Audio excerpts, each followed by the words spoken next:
Thank you so much for taking the time to speak with me. Super excited to finally have this conversation. Andreas, thank you. Welcome to the show.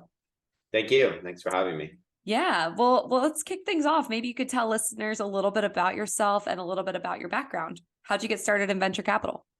Yeah, sure. So I've been working in venture capital now for coming up on 10 years. I kind of fell into it almost by accident while looking for a job when I was in my first year in university in Sweden. Through a connection, happened to meet a woman, Tanya Marvin Horowitz, who had just recently moved to Sweden and was launching a venture fund with the vision of using American capital to invest in the Nordics. So I was fortunate enough to start working with her, rose to become a junior partner there, and not a junior operating partner. And then after a short stint at working at one of our portfolio companies, TBM, I discovered that Tampa Bay was a very undervalued ecosystem, and it was an area where I wanted to eventually deploy capital. That's awesome. And perfect timing too, with I know during COVID, Florida experienced a little bit of a renaissance. So I would love to hear a little bit about your investment thesis and methodology with TampaBay.Ventures. Yeah, so we only invest in companies that are based in Tampa Bay. And the reason why we would do this is basically twofold. One, it allows us to get develop a much better relationship with the operators who are launching these companies and take a longer time horizon look than say, we're being introduced to a founder and having to make an investment decision within 2 weeks, right? By having a little bit longer of a time horizon of a relationship, we get a better understanding of what are the superpowers of that founding team, where are they strong, where are they weak, what's their actual kind of like operating threshold. And that in turn allows us to make better investment decisions. And then the other is that it helps, obviously build a brand, right? So if we were to start in year one, I think we could attract some very compelling founders to want to work with us, but that's kind of mainly the engine behind most venture capital funds is their branding, right? Great founders want to work with great investors. So by us focusing our brand on just Tampa Bay at first, and then allowing that to expand over time, it gives us kind of like a tangible scope of where we would actually invest in branding. Right. I like that a lot. And you're really targeted in your approach. And I also like that relationship piece that you talked about too. You want to invest in the holistic founder, not just one idea you're hearing quickly, and you want to know how that will develop over time. So that does kind of lead into my next question. What differentiates Tampa Bay Ventures from other investment firms and partners? It sounds like your methodology is what differentiates you. Sure. Yeah. Our methodology is slightly different. I think we're a lot more active with the companies than you may expect with other early stage investors, to where we're really working alongside of our companies to find their early product market fit, scale some of their strategies,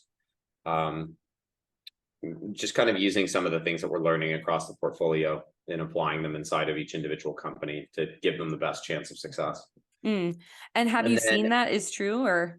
Yeah, certainly. To some degree, right? Like, you can't force a company to find product market fit effectively. But let's say one company is using a certain type of lead gen database that you can share with the other company, or one company is taking one approach to the way that they issue their options. That might be a smart way for another company to approach it. So keeping kind of the main lessons learned by the founding team as close to kind of customer centric or user centric issues as possible, we found helps them move faster, spend less resources on solving similar problems, etc. I really like that. So I guess my next point, I know it sounds like you work really closely with founders. What do you look for in founders that you work with? It's kind of depends case by case, but beyond everything else is obviously integrity, and intellectual curiosity as to the problem that they're solving beyond just building a business. Clearly, they have to have some sort of strong vision for why they want to build this company. And a lot of those things sound very ethereal and hard to define, and that's kind of because they are. Is that your gut instinct? You meet someone and you're like, yes. Slightly. you create frameworks about these things, but we're on the most qualitative side of investing, right? We're buying the most narrative compared to kind of like actual assets on the balance sheet compared to most other investors. So having really good humanistic judgment skills is probably pretty important for us.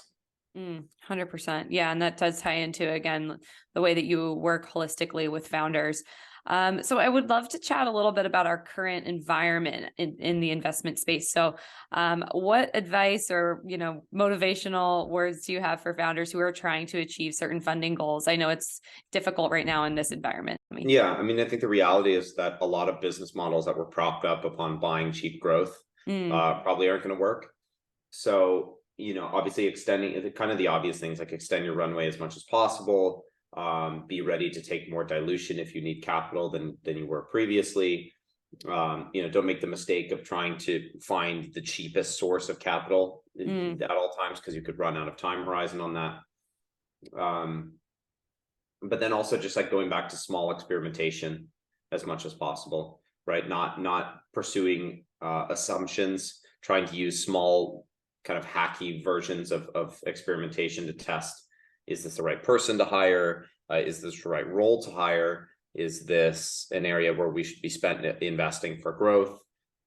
Is there ways that we can cut delivery costs? Like, I think just running systemized small experiments is probably what's going to keep a lot of companies alive. Any industries or verticals that you're excited about right now? I mean, it constantly transforms. We're non-thematic because if we invest today, it's hard for us to have a really good or even accurate modeled version of the future at year 5, year 6. So where we're really concerned more so is just kind of like, what are the principles and what are the areas that seem to be attracting interesting founders to them. But for me personally, energy is always an area that I think is very, very interesting. Digital automation is an area that I've kind of worked in or around for the last 8 years. So those 2 areas will always be interesting, but you never really know what a really compelling founder is going to come up through the door with. Gotcha. Yeah. So again, that founder focus piece is really, really key to you. And I would be curious to hear what your goals are for Tampa Bay Ventures in the future, in the next 5 years. It's hard to say, but I mean, I think our resounding mission when we built Tampa Bay was to kind of do two things. One, transform Tampa Bay as a startup ecosystem, which I believe we're 2 years in now and have made what impact we can on that.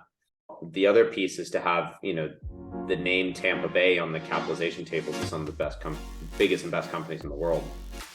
So taking steps to making that happen in the next 5 years is probably something we'll continue to do. Thank you for sharing your time with listeners. I know I've got a lot of entrepreneurs in my network these days who have been listening in, so I'm sure that they will value all of the pieces of advice that you've shared. So thank you for speaking with me today, Andreas. I appreciate it. Absolutely. Thank you. Really fun conversation.